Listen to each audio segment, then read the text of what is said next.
കഴിഞ്ഞ ദിവസം രാഹുൽ ഗാന്ധിയുമായി ബന്ധപ്പെട്ട് ഞാനൊരു വീഡിയോ പോസ്റ്റ് ചെയ്തിട്ടുണ്ടായിരുന്നു. മറ്റൊരു വ്യക്തി വന്നിട്ട് എൻ്റെ വീഡിയോ എടുത്ത് ആഡ് ചെയ്തിട്ട് പുള്ളി പറഞ്ഞു ഞാൻ ഫേക്ക് ന്യൂസ് ആണ് പറയുന്നത്, ഞാൻ നുണയാണ് പറയുന്നത്, ഒരു മീഡിയയും ഞാൻ പറഞ്ഞ വാർത്ത റിപ്പോർട്ട് ചെയ്തിട്ടില്ല എന്നൊക്കെ പുള്ളി വെച്ച് പറഞ്ഞിട്ടുണ്ടായിരുന്നു. അതായത് ഞാൻ പറഞ്ഞത് ഫേക്ക് ന്യൂസ് ആണ് എന്നുള്ള രീതിയിലാണ് പുള്ളിക്കാരൻ പറഞ്ഞത്. ഞാൻ രാഹുൽ ഗാന്ധിയുമായി ബന്ധപ്പെട്ട് പറഞ്ഞ കാര്യങ്ങൾ ഇന്ത്യയിലെ പല മീഡിയയും ഇംഗ്ലീഷിലും മലയാളത്തിലുള്ള മീഡിയ ഇത് റിപ്പോർട്ട് ചെയ്തിട്ടുണ്ടായിരുന്നു. അതിൻ്റെ സ്ക്രീൻഷോട്ട് സഹിതം ഞാൻ മറുപടി ഒരു വീഡിയോ പോസ്റ്റ് ചെയ്തിട്ടുണ്ടായിരുന്നു. അതിൻ്റെ കമന്റ് ബോക്സിൽ പുള്ളിക്കാരൻ വന്നിട്ട് പറഞ്ഞു, നിങ്ങളുടെ കമന്റ് ബോക്സിൽ എൻ്റെ ശത്രുക്കളുടെ സംസ്ഥാന സമ്മേളനം വിളിച്ചുവോ? ഓക്കെ, എനിക്ക് പറയാനുള്ള മറുപടി വീഡിയോയിൽ നാളെ പറയാം.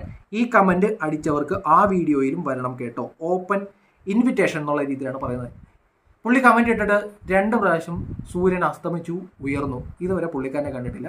പിന്നെ ഒരു കാര്യം പറയാനുള്ളത്, ഫേക്ക് ന്യൂസ് പറയുന്നു എന്നൊക്കെ മുദ്ര കുത്തുന്നതിന് മുമ്പ് ജസ്റ്റ് ഗൂഗിൾ നോക്കണം. അല്ലെന്നുണ്ടെങ്കിൽ ഇങ്ങനെ ഒളിച്ചോടേണ്ടി വരും. മറുപടി ഉണ്ടെങ്കിൽ പെട്ടെന്ന് പറയണം കേട്ടോ. 2 ദിവസം കഴിഞ്ഞു, 48 മണിക്കൂർ കഴിഞ്ഞു.